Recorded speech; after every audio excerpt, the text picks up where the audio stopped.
साथियों, बच्चों को नजर लगना मानवीय विद्युत का अहितकर प्रभाव है।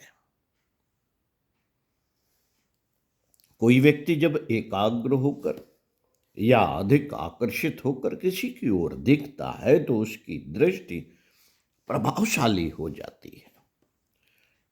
लालायित होकर देखने पर भी ऐसा ही प्रभाव होता है। कोई बच्चा अधिक हंसता खेलता है, प्यारी प्यारी बातें करता है तो लोगों का ध्यान उसकी ओर अधिक आकर्षित होता है। यदि इस समय अधिक ध्यान पूर्वक उन्हें खिलाएं या प्रशंसा करें तो बच्चों को नजर लग जाती है। मुग्ध होकर अधिक ध्यान पूर्वक उनकी ओर दृष्टिपात किया जाए तो भी नजर का असर हो जाता है। किसी किसी व्यक्ति में स्वभावतः एक प्रकार की बेधक दृष्टि होती है। यदि वे साधारणतः किसी बच्चे को और विशेष ध्यान पूर्वक देखें तो असर हो जाता है। ऐसे लोग जिनके बच्चे नहीं होते और बच्चों के लिए तरसते हैं, वे जब दूसरों के बच्चों को हसरत भरी निगाह से देखते हैं तो यह असर अधिक होता है, क्योंकि लालायित होकर देखने से दूसरी चीजों का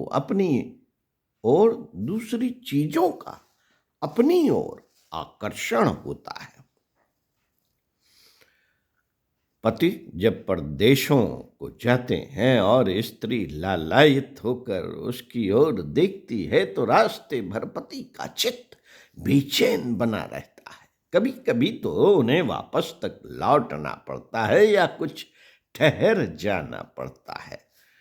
इसलिए प्राचीन काल में छत्राणियां पति को युद्ध में भेजते हुए प्रोत्साहन देकर तिलक लगाकर भेजती थी कि यदि हम आकर्षण विद्युत इनकी ओर फेंकेंगे तो वे पीछे की ओर खिंचे रहेंगे, युद्ध से लौट आएंगे या असफल रहेंगे। इसी प्रकार जब वयस्क मनुष्य लालायित होकर बच्चों की ओर देखते हैं तो उन बच्चों की शक्ति खिंचती है और वे उनके झटके को बर्दाश्त न करके बीमार पड़ जाते हैं। बिना किसी पूर्व रूप के जब अचानक बच्चा बीमार पड़ जाता है तब समझा जाता है कि उसे नजर लग गई। हमारे यहाँ की स्त्रियों को इसकी जानकारी बहुत पहले से है। नजर से बचाने और लग जाने पर उपचार की क्रिया से भी वे परिचित हैं। तांबे का ताबीज, शेर का नाखून, मूंछ, नीलकंठ का पर आदि चीजें गले में पहनाई जाती हैं। यह चीजें बाहरी बिजली को अपने में ग्रहण करके या उसके प्रभाव को रोककर बच्चों पर असर नहीं होने देती। गर्म लोहे का टुकड़ा पानी या दूध में बुझाने से वह जल या दूध उस असर को दूर करने वाला हो जाता है। गर्म लोहे का टुकड़ा पानी या दूध में बुझाने से वह जल या दूध उस असर को दूर करने वाला हो जाता है। कहते हैं कि आकाश की बिजली अक्सर काले सांप, काले आदमी, काले जानवर या अन्य काली चीजों पर पड़ती है। काले कपड़े जाड़े के दिनों में इसलिए पहने जाते हैं कि गर्मी की बिजली को इकट्ठी करके अपने अंदर रख ले और अधिक गर्म रहे। इसी नियम के आधार पर नजर बचाने के लिए काली चीजों का उपयोग होता है। मस्तिष्क पर काला टीका लगाया जाता है, हाथ या गले में काला डोरा बांधा जाता है, काली बकरी का दूध पिलाया जाता है, काली भस्म में चटाई जाती है। जिस प्रकार बड़े बड़े मकानों के गुंबजों की चोटी पर एक लोहे की छड़ इसलिए लगाई जाती है कि वह स्वयं बिजली का असर ग्रहण करके पृथ्वी में भेज दे और मकान को नुकसान न पहुंचने दे। इसी प्रकार काला टीका, डोरा आदि नजर के असर को अपने में ग्रहण कर लेता है और बच्चों को नुकसान नहीं पहुंचने देता। हम नहीं चाहते कि हंसते खेलते बच्चों को नजर लगने के भय से घरों में छिपा कर रखा जाए और उन्हें लोगों के सामने अपनी अमृतमयी वाणी बोलने से रोका जाए। बच्चे जीते जागते अमूल्य खिलौने हैं, उनके साथ खेलने की सबको इच्छा होती है। फिर इस स्वर्गीय सम्मेलन में खाई उपस्थित करना किसी प्रकार उचित न होगा, परंतु अपने मनोरंजन के लिए बच्चों की हत्या कर डालना भी न्यायसंगत न ठहराया जाएगा। उसमें चौंकने, बड़बड़ाने या हमें भ्रम प्रचारक कहने की जरूरत नहीं है। कड़वी सच्चाई की ओर से आंखें बंद कर लेना ठीक ना होगा। खतरा इसको प्रकट करने में नहीं वरन छिपाए रहने में है। यदि वास्तविक बात सर्वसाधारण पर प्रकट हो जाए और उससे होने वाली हानि को लोग समझ जाए तो खतरा बहुत ही कम हो जाए। साधारण रीति से बच्चों के साथ हंसते खेलते रहिए, कुछ हर्ज न होगा। नजर उन्हें तभी लगेगी जब आप हसरत भरी निगाह से देखेंगे। इस प्रकार की दृष्टि से अंतर्गत ऐसी भावनाएं होती हैं कि काश यह बच्चा हमें मिला होता, मैं इसे पाकर कितना प्रसन्न होऊंगा, इसकी सुंदरता कितनी मनोमुग्धकारी है। भगवान ऐसा बच्चा किसी प्रकार मुझे मिले। यह बातें आदमी जबान से नहीं करता और जानबूझकर यह सोचता भी नहीं, पर उसके मन के भीतर ही भीतर ऐसी गुप्त इच्छा उठती है। कभी कभी तो यह इच्छा इतनी सूक्ष्म होती है कि सोचने वाला यह समझ भी नहीं सकता कि मैंने ऐसी भावना की थी।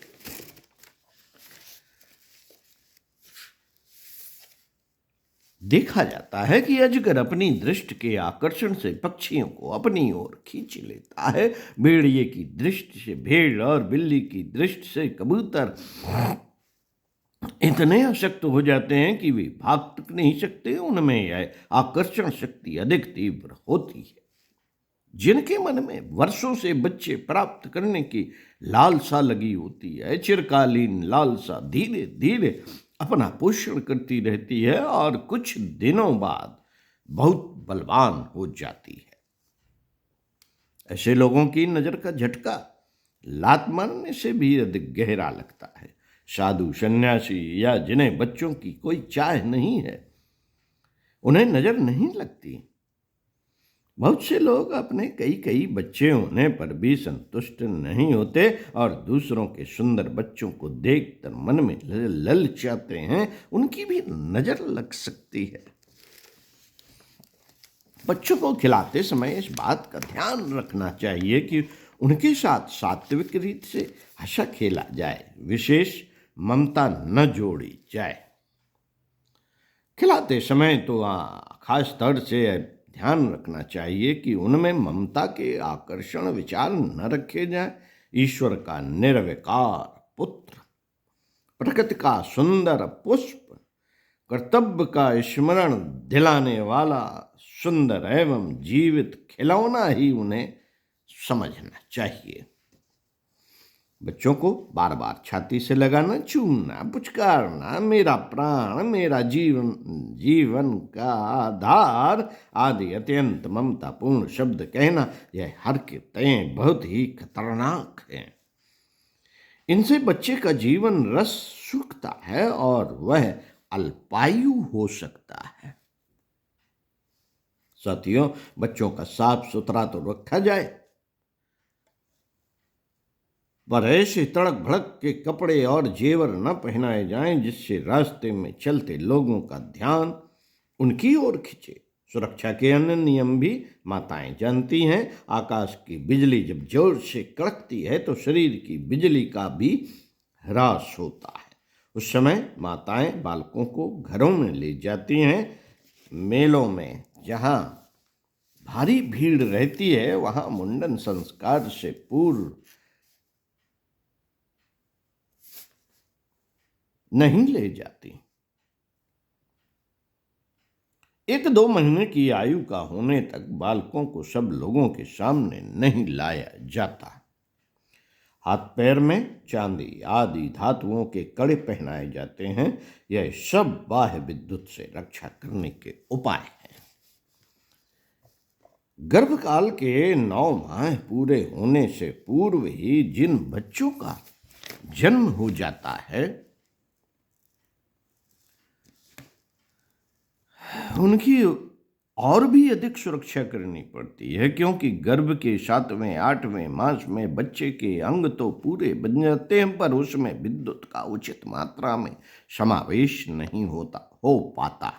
7वें मास में इतनी कम बिजली होती है कि उस पर कोई अधिक आघात नहीं पहुंचता। इसलिए 7वें मास में पैदा हुए बच्चे अक्सर जीते हैं। ऐसे बच्चे माता की बिजली से अपना काम चलाते हैं, किंतु 8 मास के बच्चे में बहुत कुछ अपनी बिजली होती है। इसलिए बाहरी विद्युत के धक्के उसे झंझोर डालते हैं और वह बेचारा अक्सर इस दुनिया से कूच कर जाता है। माताएं इन अधूरे बच्चे को बाहर के लोगों की दृष्टि से बचाती हैं। यहाँ यह ध्यान रखने की बात है कि माता पिता की नजर नहीं लगती, क्योंकि उन्हीं की शक्ति से तो वह उत्पन्न हुआ है। वह एक प्रकार से उन्हीं का तो शरीर है। इस बात का ध्यान रखना चाहिए कि बच्चा जब तक 1 वर्ष का न हो जाए तो तब तक उसे अयोग्य व्यक्तियों के हाथ में न देना चाहिए और न उसे किसी को चूमने देना चाहिए। मित्रों, बुरे संस्कार स्वभाव या स्वास्थ्य वाली धाइयों को बाइयों को जब बालकों को दूध पिलाया जाता है तो निश्चय ही बालक उसके दोषों को भी दूध के साथ पीता है।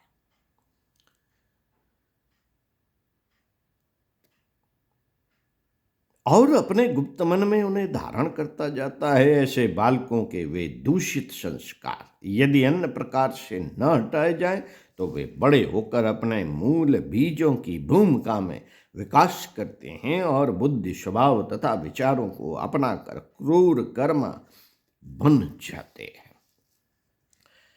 माताओं को जानना चाहिए कि यदि वह स्वयं दूध पिला सकने में असमर्थ हों तो गौ या बकरी का दूध जरा सा गर्म करके ठंडा होने के उपरांत पिलाएं। बालकों की देखभाल रखनी चाहिए और कभी कभी गोद में भी लेना चाहिए। रात को पास सुलाना चाहिए, परंतु यह बहुत ही बुरी बात है। बहुत ही बुरी बात है कि उन्हें दिन भर गोदी में लादे रखा जाए। इसका परिणाम ठीक वैसा ही होता है जैसा दिन भर हर घड़ी भोजन कराते रहना। बच्चों की सहायता के लिए गोदी में लेकर उन्हें अपने शरीर की थोड़ी विद्युत देना चाहिए, परंतु यदि दिन भर गोद में रखा जाएगा तो अजीर्ण हो जाएगा और वैसे ही कुम्हला जाएंगे जैसे अधिक गर्मी से पौधे मुरझा जाते हैं। माता के पास जब कई बच्चे हो जाते हैं तो वे बड़े बच्चे को दादी, नानी, बुआ, ताई या किसी बुढ़े के साथ सोने के लिए भेज देती हैं। अधिक आयु के मनुष्य अपने से छोटी आयु वालों की विद्युत शक्ति का किस प्रकार शोषण करते हैं, यह पिछले पृष्ठों पर हम बता चुके हैं। किसी नियम के अनुसार उसी नियम के अनुसार बालकों का शोषण शुरू हो जाता है। बच्चे दिन पर दिन कमजोर होने लगते हैं। घर वाले इसका वास्तविक कारण नहीं समझ पाते और अन्यान्य उपचारों में भटकते रहते हैं। विपरीत योनि वालों में विपरीत प्रकार की बिजली होती है और यह भी हम पहले बतला चुके हैं। वह भी अपना असर बालकों पर करती है। स्त्रियों के पास लड़कों को और पुरुषों के पास लड़कियों को न सुलाना चाहिए, अन्यथा यह शोषण और भी अधिक होने लगेगा। बच्चे अपनी छोटी सी शक्ति से माता के अलावा अन्य किसी शरीर से विद्युतांश नहीं खींच सकते, वरन दूसरे लोग उन्हें ही झंझोड़ सकते हैं। नर से मादा में बिल्कुल उल्टी बिजली की प्रधानता होती है, अतएव दोनों एक दूसरे को खींचते हैं।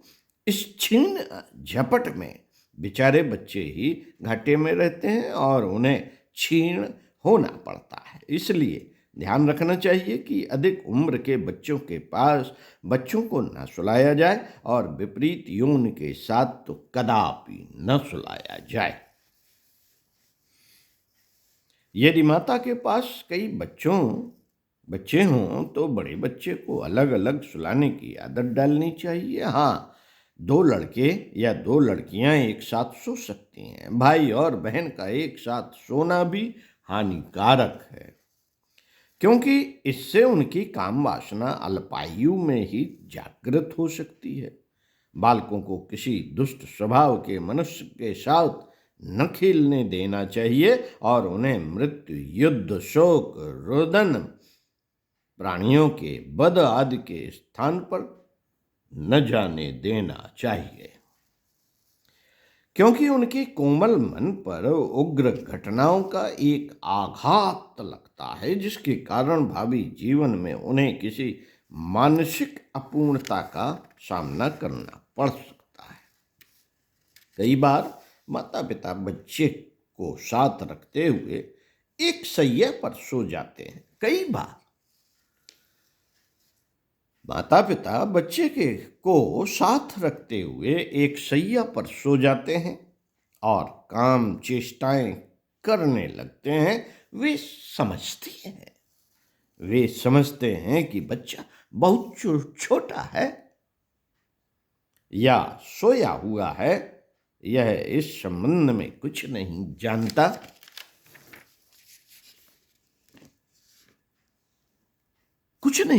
होगा इस संबंध में। इसलिए यदि यह भी इस चारपाई पर सोता रहे तो कोई हर्ज नहीं, किंतु इस अज्ञान का बड़ा बुरा प्रभाव बच्चे पर पड़ता है। असल में बच्चा मिट्टी का टुकड़ा नहीं है, वह प्रबुद्ध मस्तिष्क धारण किए हुए है और डॉक्टर फ्रायड के मतानुसार उसके जीवन के आरंभिक दिनों में इतनी तेजी से ज्ञान प्राप्त करता है जितना अन्य किसी आयु में नहीं करता। बच्चा चाहे कितना ही छोटा हो और वह सो रहा हो या जाग रहा हो, उस पर माता पिता की काम चेष्टाओं का असर पड़ता है और वह उन बातों को बहुत ही छोटी उम्र में सीख लेता है। देखा गया है कि 3-4 वर्ष के बच्चे आपस में काम चेष्टाएं करते हैं। 10-11 वर्ष की लड़कियों में विकार जागृत होने लगता है। छोटी उम्र के लड़के अनेक प्रकार की लज्जाजनक आदतों में फंस जाते हैं। इतनी छोटी उम्र में उन्हें काम संबंधी शिक्षा कहीं बाहर से नहीं मिलती। माता पिता के अज्ञानवश उनमें असाधारण उत्तेजना का बीज बो देते हैं। परिणाम स्वरूप बालक को बाहर से कुछ सीखना नहीं पड़ता, वह अपने आप ही उस शिक्षा को मन में धारण करके पुष्ट करता रहता है और जरा सा होश संभालते ही उनको क्रिया रूप में प्रकट करने लगता है।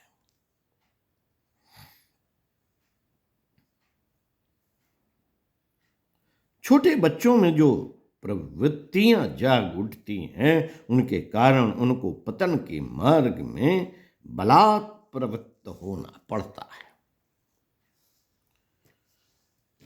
साथियों,